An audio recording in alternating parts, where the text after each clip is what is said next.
The Word of God is alive and powerful, sharper than any two-edged sword, piercing even to the dividing asunder of the soul and spirit, and of the joints and the marrow, and is a critic of the thoughts and intents of the heart. Ang tibuok nga kasulatan gipaginawa sa Dios ug may kapuslanan, alang sa pagpanudlo, alang sa pagpamadlong, alang sa pagpanulid ug alang sa pagmatuto sa pagkamatarong, aron ang tao sa Dios mamahingpit masinangkapan, alang sa tanang maayong buluhaton. Maayong adlaw sa tanan natong mga subscribers, atong isig ka magtutuo. Welcome no sab ni atong adlaw-adlaw nga pagtuon sa pulong sa Dios. Pinagi sa YouTube sa Balbido Evangelistic Ministry. Karong adlaw, magapadayon kita sa atong gibiyaan nga hilisgutan, how to be sure I am saved. Unsaon ako pagsiguro nga ako luwas. Okay. Wadto dayon kita sa atong pagpangandam sa atong kaugalingon, atong gamiton karon. Ang prinsipyo sa 1 Juan 1:9 nga gitawag nato rebound technique aron kita malimpyuhan sa mga sala nga atong nabuhat ning adlaw. Kung isugid ta nga atong mga sala, siya ang Dios kasaligan ug makatarunganon sa iyang saad nga mopasaylo gayud sa tanan tang mga sala ug magahinlo sa tanan tang mga kalapasan. Now, alang kanimo dili magtutuo ang imong buhaton, dili ang pagsugid sa imong mga sala, kung dili ang imong pagtuo kang Ginoong Jesucristo ingon nga manluluwas. Busa sa hilom mag-andam ta sa atong kaugalingon. Let us pray.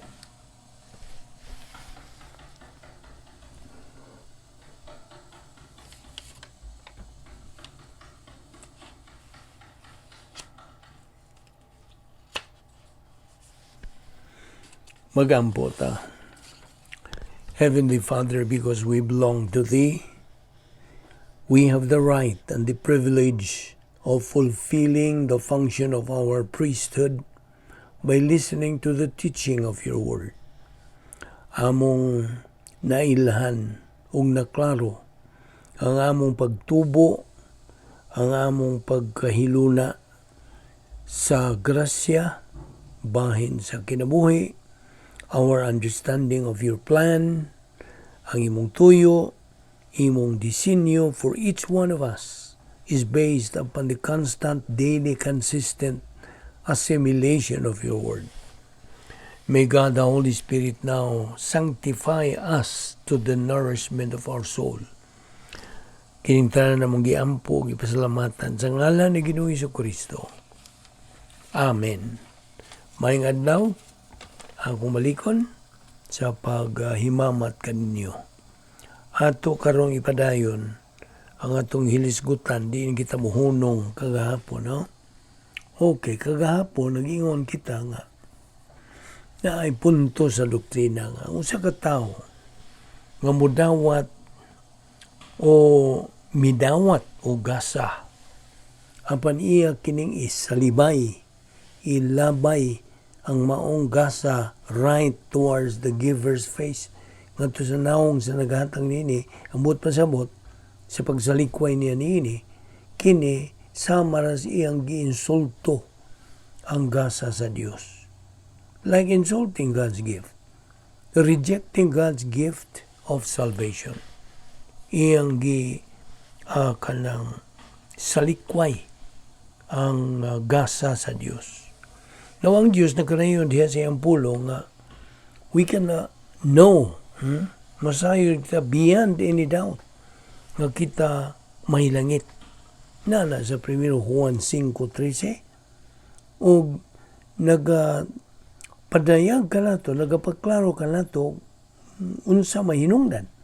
Well, ang number 1 ini, ang mga gikinahanglan, requirements for heaven have been met for us by the Lord Jesus Christ.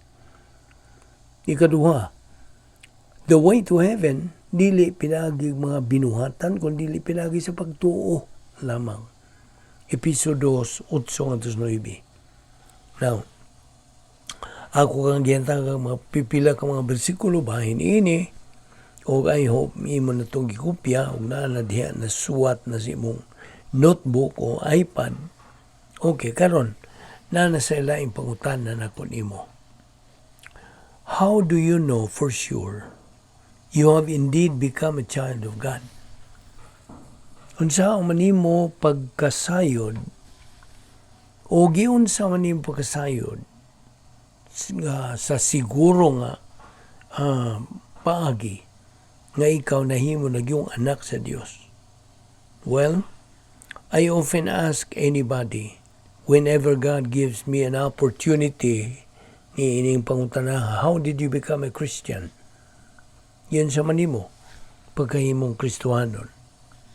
Karon, if I were to pose the same question to you, how would you respond?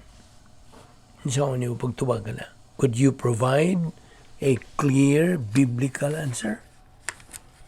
Now, tingali panahon na karon alang kanimo to make sure you understand the basics of salvation.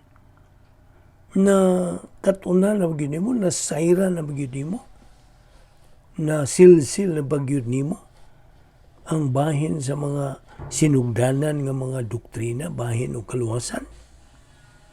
Not so you can answer a reporter's question, but so you can know for sure, masiguro yun, that you have indeed become a child of God. Now, pangutan na imong kaugalingon ining pipila ka mga pangutana.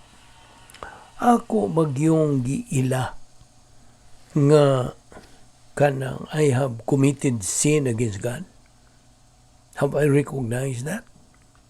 Kaya diha sa Roma 3:23, ang pulong sa Diyos na kanayon, we have all sinned and come short of the glory of God. We have fallen short of God's perfect standard.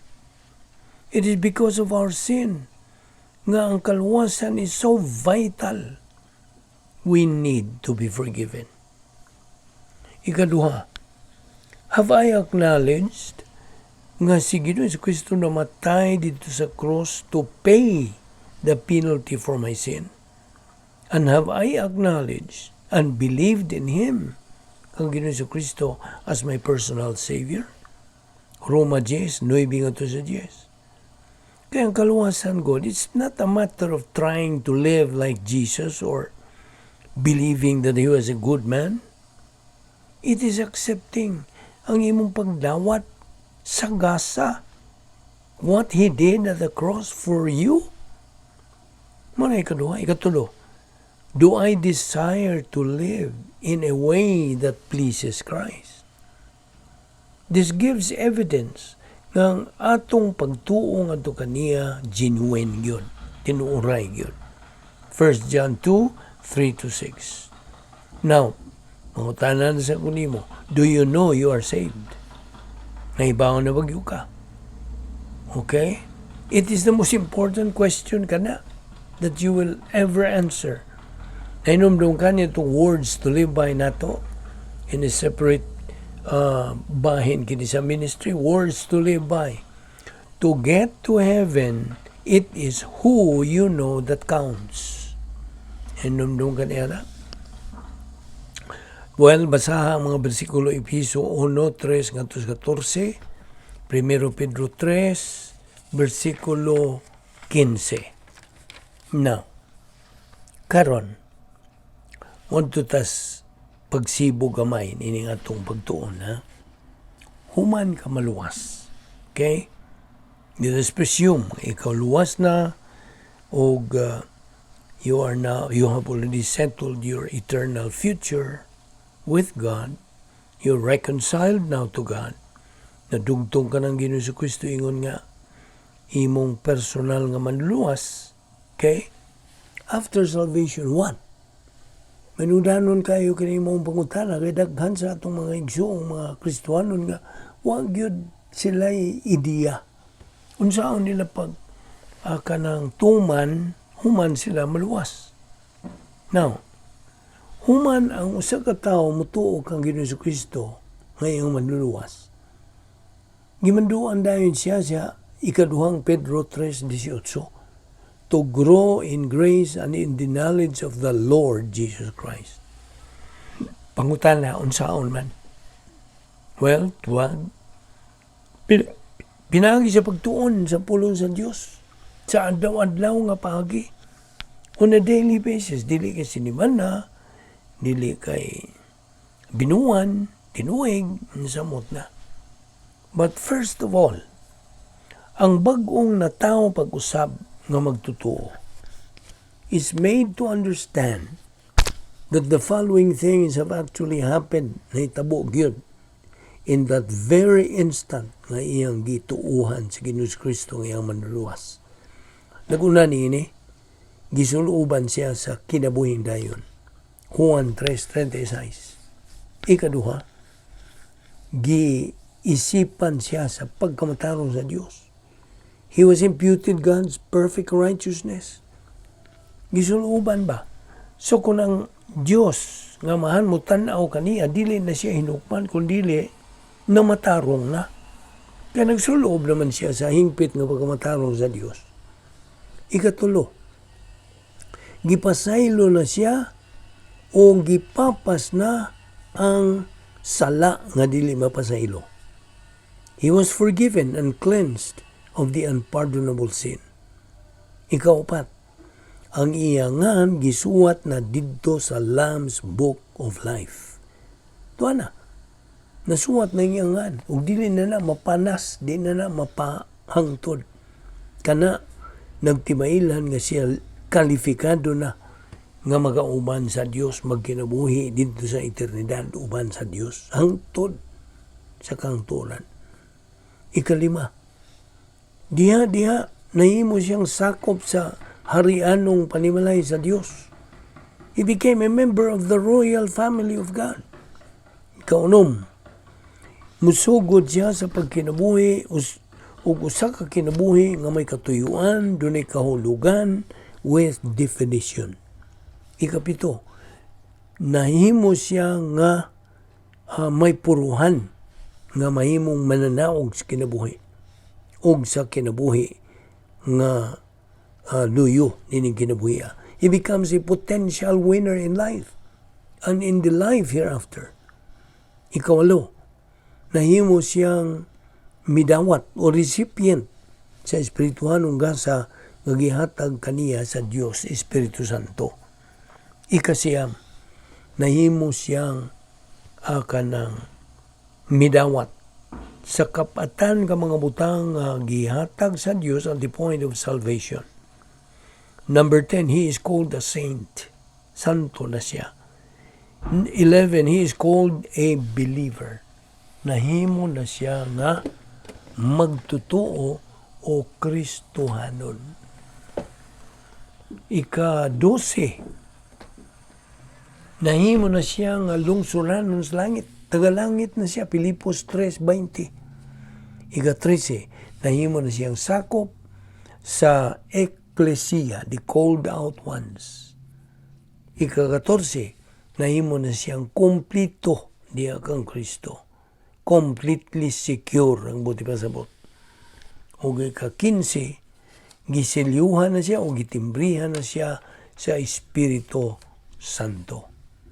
Now, niya pipila ka mga butang ng matag magtutuo kanang anticipates while he is still in phase 2 life. Ang naguna ni wala na siya pagkahinukman. No more condemnation. Romans 8:1.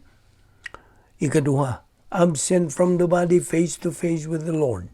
2 Corinthians 5:8. Number 3, wala na dito'y kasakit, wala na kanang kaguol, wala na mga luha, wala na pag-antos, wala na kamatayon tungod kay ang karaang mga butang nangagi na. Revelation 21:4. Ikaapat, tuwa na giandam nga bag-ong balay dito sa langit. John 14:1-6. Ikalima, doon na siya giandam ang Diyos nag-andam nining eternal inheritance. 1 Peter 1:4-8.